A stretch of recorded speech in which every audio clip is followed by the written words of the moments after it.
It's gotta go. Good morning, ladies and gentlemen. Welcome to the Finance and Audit Committee meeting of the California High-Speed Rail Authority's Board of Directors.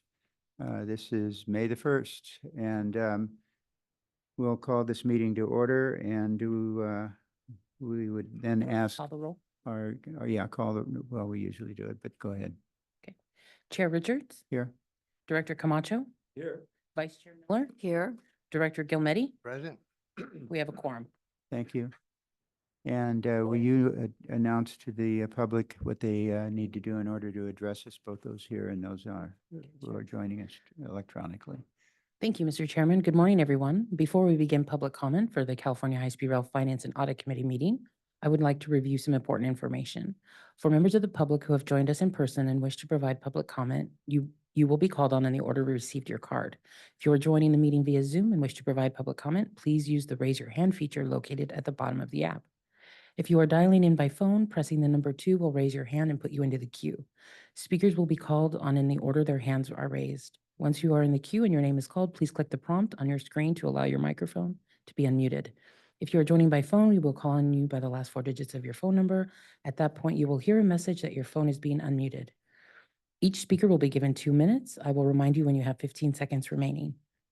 When it is your turn to speak, please slowly and clearly say your first and last name, and if applicable, please state the organization you are representing. Mr. Chair, at this time, we have no hands raised for public comment. Okay, thank you. Again, good morning and welcome, ladies and gentlemen. We will begin the agenda items this morning. Item number 1 is the approval of the March 6, 25 committee meeting. Move approval. Motion and a second. All in favor? Aye. Objections? Thanks. Motion Passed passes. unanimously. Item number 2 is financial update by our Chief Financial Officer, Mr. Metallica. Good morning. Good morning, Mr. Chair. Do we have the thing up?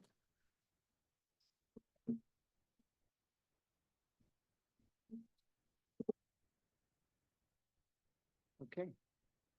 Today, I'll be presenting the May financial reports, executive summary, data through February 2025. Okay, starting on page 2, we continue with our timely payment of invoices with no late payments to report for the period. On the dispute summary, we did see an increase of approximately 15% from the last reporting period. Again, the vast majority of our disputes are associated with one contractor, which makes up about 98.6% of that total. The main reasons for this is due to charges included in the contractor's invoice for unexecuted change orders, which predominantly are related to time impacts. Okay, so at the bottom half of the page, the cash management report reflects our total cash position at approximately $4.6 billion, and is comprised of $671 million in Proposition 1A bond funds, 3.7 in cap and trade funds, and $13 million in our property management fund. Now, I'd like to note that this balance for our cap and trade does not yet include the $212 million that's allocated to us from the February 2025 auction. And we should see that within a month or 2. Next slide, please. For the administrative budget and expenditures report summary, our expenditures are at 46% of the budget through 67% of the fiscal year. The high note from this reporting period is our vacancy rate continues to be reduced down to 23.8% as we continue to fill our open positions. Can we go to the next slide, please? For our capital outlay report summary, our expenditures for the period were approximately $85 million, bringing our year-to-date total up to $900 million in capital expenditures, again through 67% of the fiscal year. Our construction packages totaled $60.4 million, or 71% of the expenditure total for the reporting period. And then of that, CP1 design builder was $18.4 million, based primarily on progress of 7 structures.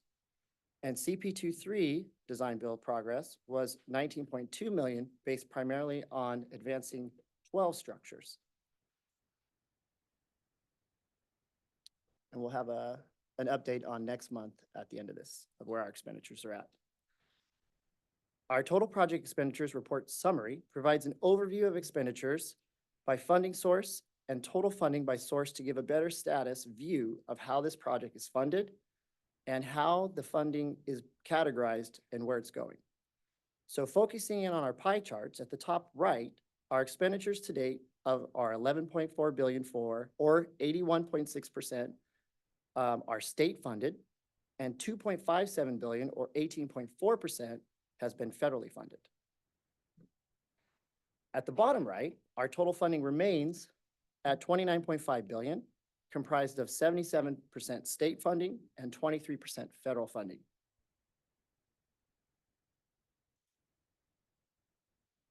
And one thing here, we are going to update the top right pie chart to split out the type. So in the next month's version, you'll see Prop 1A, cap and trade, instead of just one big green view, so that you can get a little bit more isolation by funding source. And we'll have that for you next month. Yes, How are we gonna use that 29 billion? What do we have slated? that money is fully allocated to advancing the early operating segment of Merced to Bakersfield, and also finalizing our project development requirements under the ARA grant for fully clearing for environmental clearance down to Anaheim. So that could be then, that includes the 171 miles of tracking systems? Yes. Well, it's not fully funded, but to actually complete that scope of work, but this is the funding we have towards that. How about the maintenance facility or the two stations? Yes, yes. Both are in there. And again, the funding we have does not fully get us to completing that scope of work, but it's all directed towards that scope of work. And the cost for the design to Palmdale, is that included in that as well? Yes. Now, only preliminary design, just to be clear. Oh, thank you. Okay, so let's go to the next slide.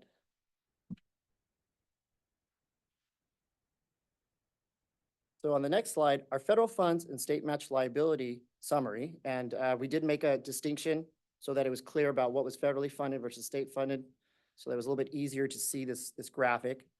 The key piece of what's happened thus far, no changes in awards, but we did advance a invoice to the FRA for the design work in Merced. And we did receive reimbursement in February of $5.4 million. That is reflected in the approved to date federal column. So that's currently the update for this summary. We'll go to the next slide. For our contracts expenditures report summary, we reflect a net increase of 2 contracts, bringing our total active contracts to 204 for an overall value of $12.4 billion. And at the bottom half of the slide, I'm proud to report that our reporting and small business teams have worked together to create a new display that reports out progress against our new small business utilization goals as we transition past our prior goals.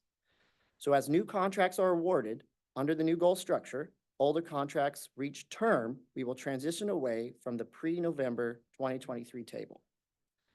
So for the reporting period, we are slightly below target for both small business and disadvantaged businesses, but are above target for disabled veteran businesses under the old structure. This is the left side. And above target on small business under the new structure on the right side. This total count of small business for the reporting period is up to 899 small businesses actively working on our project, which includes 311 DBEs and 112 certified DVBEs. So I'll pause here in case there's any questions, as I know this is a new table, but we did want to show and start reflecting data that has started to come in under the new goals. We appreciate these changes, Jamie. They're helpful and certainly easier to read and with the more definition, which has been important to us. Thank you. Awesome. Great. Thank you. Okay, let's go to the last slide or next slide. So our contingency usage summary reflects 9 change orders executed during the reporting period for a total of 20.5 million, of which 6 were for construction package 2-3 and 3 were for construction package 1. There were no change orders above 25 million to report for the period. And again, these change orders help continue progressing the work in both the design packages. Do you Let's have go- any detail on what those change orders were? Just one line or something like that? Yeah, we do, and it will be actually in the Central Valley Status Update Report, although I can, No, it's all right. If you're going to mention it, we'd like to at least hear that for the public. definitely, yes. Okay, Okay. I'll leave that for Gary. Okay, thank you. Go to the next slide, please. Moving to the look ahead slide, where we provide more up-to-date preliminary information on our key financial areas of interest. First, we see that our capital expenditures for March data period are going to come in much higher at 150.8 million, which is a 77% increase over the current reporting period. Second, our filled positions increased by 2 recruitments, bringing our vacancy rate down to 23.4%. And lastly, on the federal grant summary, there's nothing new to report. We haven't got a new award yet, and we have not heard back yet on our pending grant to advance the geotech and design work in the going toward the Pacheco and Tehachapi tunnels. And that concludes my report for today. Happy to answer any questions. Any questions? Go ahead. No, please go ahead.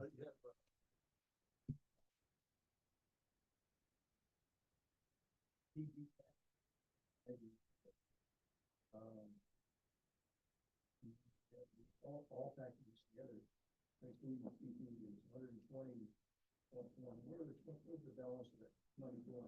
So other than the DB package so the design builder within the construction package is the major driver of those costs. However, also in the package, we have the project construction manager, the PCMs. We have the right-of-way third-party contracts in those. We also have environmental mitigation, resource agencies, and smaller support contracts to help advance that scope of work. I have a list of the different expenditures in the detailed report, and if you'd like any further information, happy to provide it. How much of the 22 is going to the short fund? PCM firms of the 22, well, it's next month's report, so I don't exactly have that just yet. I could give you what the PCMs had for this month, if that works, to give you a sense of where they're at. And they range between 4 to 5 million a month.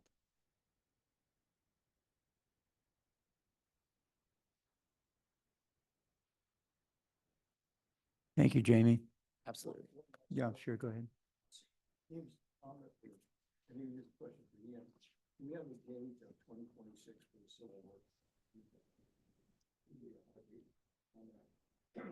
it seems that we're spending less money right now on construction costs. But that means that something has got to happen because it's going to push out that 2026 date. But how are we going to make adjustments for that? Couple of things. I think, Jamie, can we talk about the CP4 expenditures? Are they going down at this point? And that's maybe contributing? That's definitely one of the pieces. If we could maybe pull up our Central Valley status report. We do have an earned value graphic that we're showing. I think CP1 gives a good example on page 12, where you see that we're tracking our expenditures. Now, it's not a linear fashion. As we all know, construction goes up and down. Given this current period, we're reporting 85 million, but you saw a 77% increase for next month. It's based on advancing the work, getting past some of the utility relocations so the contractor can get moving on their work, and you'll see the expenditures increase. So our graphic is showing that between the middle of 25 to the end of 26, you'll see an uptick in expenditures to achieve our target.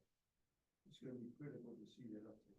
Yeah. And that's what we seem to forget about that, and businesses usually when we are spending the money, we're going to have to accelerate the construction in order to meet your goal.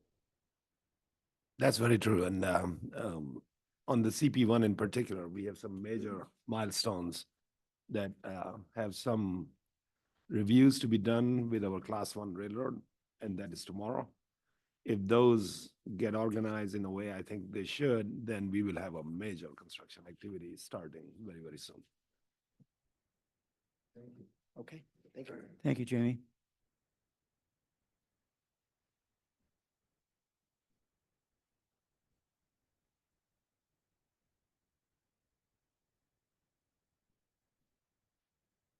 Next is the Central Valley update. Good morning. Good morning, everybody. Mr. Chairman, members of the board.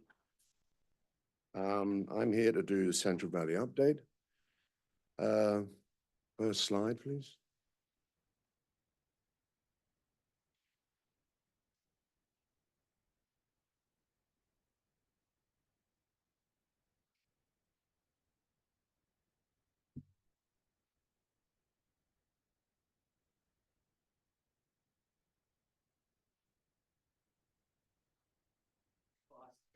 Our frame has gone down, so we're working on trying to recover it.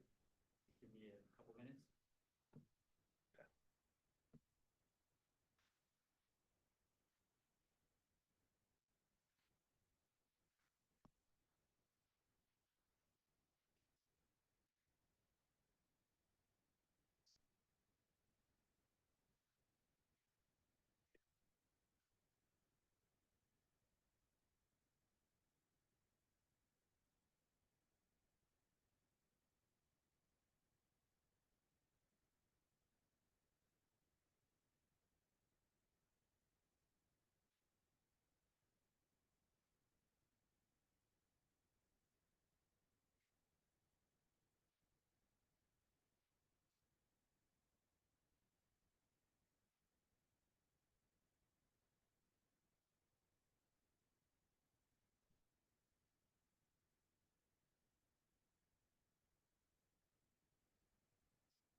It sounds like the web stream has gone down. Yeah, So no the one web can see stream, us. no one can.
Yeah, I've got all my notes on it.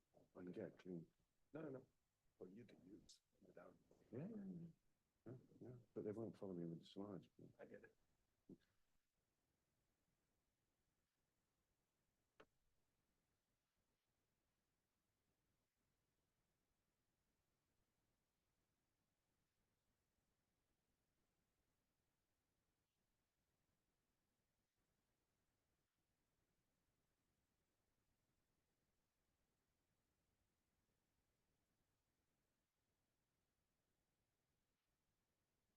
Keep going. Yeah, check it.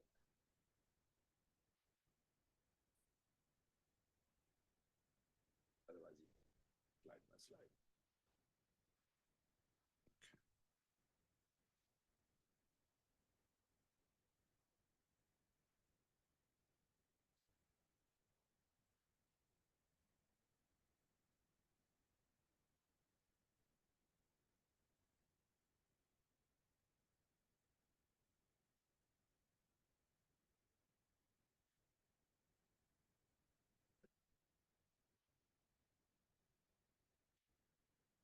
What we're going to do is we're going to go ahead. So people who are watching this on television, we should be able to see the documents that you're talking about. The people in the room do not, but if you want to have more than just listening, you can go to the back of the room and this information is available to you back there if you'd like to have a copy in your hot hands. So we're going to go ahead and move forward with the Central Valley update. Thank you, Mr. Chairman. Apparently the introductions I would apologize about is I'm Dr. Gary Walker and I'm the PDS Executive Program Director. So my apologies. Gary, think about your background. Oh gosh, my background. I've been in construction for 45, 47 years, 20 plus years is on HSRs. I think my claim to fame, I suppose, is I've been the first on the UK. I did HS1. I was the first that did Outlay, which is in South Africa. And I'm proud to be part of this particular first for America. Rail, probably much since 1976, which makes me old. But majors in my life have been hand in glove probably for the last 32, 33 years. I've been a cross-sector program director and also client side for at least 1/3 of all of that. So I understand the challenges that we're facing as part of the same team. So Well, welcome. We're happy to have you here. I'm proud to be here. So All right. proud to be here. So technology supporting me as much as it can. If we could have the first slide, please. We're not going to be able to do that. Do you? No, are you okay? Yeah, we're fine. We're going to This is a follow. major program in itself, isn't it? So, Okay, so the executive summary, construction packages. we're I've up got now. something. Okay, I've got good. something. Okay, so first slide, please. Here we go. Right. So construction packages in terms of D&B expenditures, we're at 37.6 million, which is as planned, but down from last period, but circa about 32%.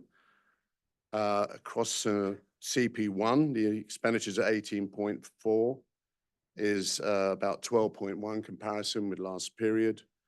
CP23 is at 23% at 5.8 and substantially complete on CP4. But as I repeat, this is as planned. On change orders, the 9 change orders at 20.5 million is broken down by CP1 at 3 number at 5.3 and CP2 3 at 6 number at 15.2. And I have the breakdown of each particular one. I can highlight the big ticket items on 2.3 would be 8.265 million on Dutch John Cut Bridge, on sea changes in construction, and just under 5 million at the Stoyle Spur Bridge sea changes. And I can circulate these after the meeting. Thank you. Don't mind. So moving on, risk contingency remains the same at 9.5% in terms of months on month. And construction labor has increased by 160 workers, we're proud to say, to 1,501 on previous period of 1,341. Next slide, please. The breaking down on construction progress by CP, there's no change from previous report, but what I would like to add to the report is that on structures, on 84, we've completed 18. On CP1, on CP23, that relates to 23, and CP4 is 11 compared to underway of CP1 11 and CP23 of 21. On guideways underway, we have CP1 at 10, and on CP23 we have 16. On completed for CP1 we have 11. CP23 we have 37 to date, and CP4 stands at 22, which is a full breakdown. On relocation status, the total is 1,826, which is a total of 12 utilities relocated in the period of February. On the right of way, there's been 4 since last month. It equates to 99% achieved to date at 2,294 parcels. With regards to the total railway parcels delivered to date, there is 176 total parcels needed, which is no change at 88% achieved to date. Next slide, please. Question, Please. are any of these utility relocations or right away holding up any work? No, Thank you. as planned.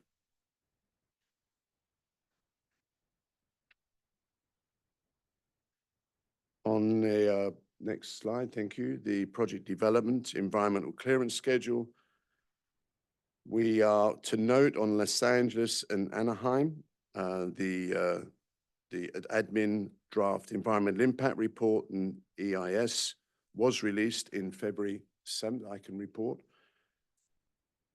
and anticipated still on target for December 2025. On the project development post-record decision schedule, of note, the Merced segment, which was delivered in December the 6th, 2024, and expected to be approved in March, has now been approved in April 18th. And on the South segment, which was delivered on January 2025, was approved on March 7th. Next slide, please. On design and build expenditures, as you can see on the graphic, there was 38 million, played 56, which is the 18 million, 32% as planned. But the interesting statistic on this is year on year, we've expended 898 million over the year, which is a monthly average at 74.8 million. Next slide, please. On CP1 construction labor, there you see the statistic of 1,501, which is up on last period. But overall, in year to date, we have expended 18,056 in terms of full-time employees, with a monthly average of 1,505. Next slide, please. The interesting statistic I'd like to share with the board on this is on period is the same as planned. But when you analyze the forward projections in terms of the quarterly spend rates, the step change for us is to embark on a recovery plan.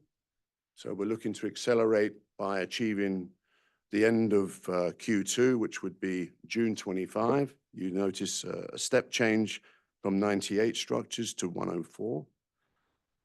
And again in September, a +7 completion.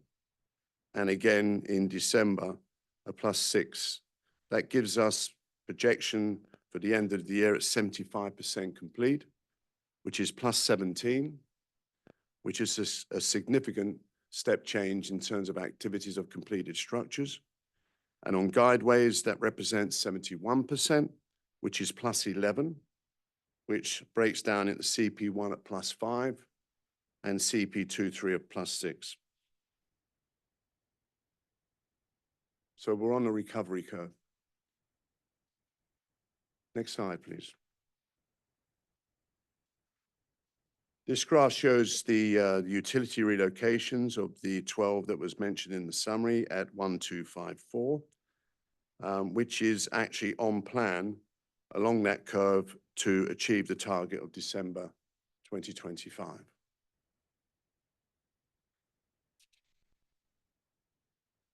Next slide, please. A breakdown on the utility relocations by utility type. I draw your attention to the electric at +4 at 537 on CP1 to 4. I would also identify gas at +1 at 91. Telecoms at +3 at 640. And water at +4 at 273, which gives us the breakdown on the +12 utilities that report in the summary. Next slide, please. On real property right of way, to report on period changed, it's a +4 at CP1 from 1079 to 1083. And also that gives us an overall for the period at 2294, which plays 2,290. And regards to CP1 overall, there was a +4 to give us the 99%, and that made us a total of a movement of +4 on 17 to 21. Next slide, please. On right of way on railroad, we maintain we're slightly behind the curve, but there's no change on month. Our intention is to accelerate where we can to maximize the work as we proceed.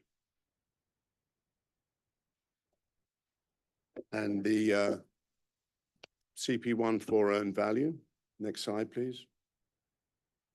Going forward, what we want to do is produce a CP1 to 4 so that we can give a direct earned value analysis that identifies a performance ratio. At present, on this particular baseline, which needs to be rebased, we're about 6% behind in terms of the scheduled performance index that you see at 0.94 plays 1. But as I said, we will be rebaselining to look at an acceleration program to maintain our target end date of November 2026. Going forward, what I'd like to introduce is an additional slides regards to risk assessment, so that I can report to the board in terms of what would impact. I think that would be very useful on critical path issues. I'd also like to start introducing something about certainty levels in terms of our projected end dates versus probability, and add more weight on the burn rate so that you can actually look at it against performance activities and added value. Last slide, please. So to conclude on the preliminary numbers for the period, just like to report that on the labor count number updates, there is a shift of decrease of 11 workers on CP23, but had an increase. On right of way that delivered one parcel in March 25, you can see a movement on that number from 2273 to 2274. On change orders, there were 6 executed on change orders, and I'll provide more details on that the next report at the end of this month. And there were 7 utility relocations in the month of March. I bring my report to any questions, gentlemen? Ernie, Jim? Maybe this is to Ian. Uh, When can we get a sequence of contracting for the rolling stock maintenance facility track and OCS system as well as the station construction? Can we get a schedule for that?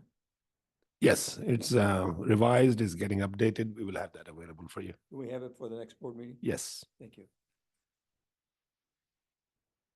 Any other questions for Gary?